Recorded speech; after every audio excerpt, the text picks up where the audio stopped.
লক্ষ্মীপুরে হত্যা চেষ্টা মামলায় ভুয়া আসামিকে আদালতে হাজির করে জামিন নিয়েছেন আইনজীবী। এই সুযোগে মামলার প্রকৃত দুই আসামি চলে গেছে বিদেশে।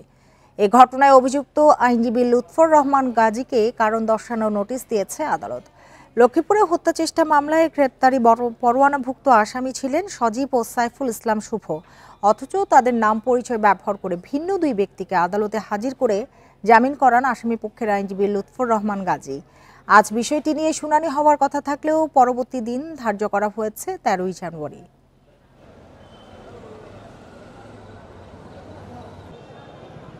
রামগঞ্জ আমলি আদালতে ঘটেছে। বিজ্ঞ আদালত শোকজ করেছেন, এখন আদালত আদেশ দিবেন। আজকে আদেশের জন্য ছিল, বিজ্ঞ আদালত আজকে ছুটিতে থাকা পরবর্তী তারিখ 13/1/2025 তারিখে রেখেছেন আদালত।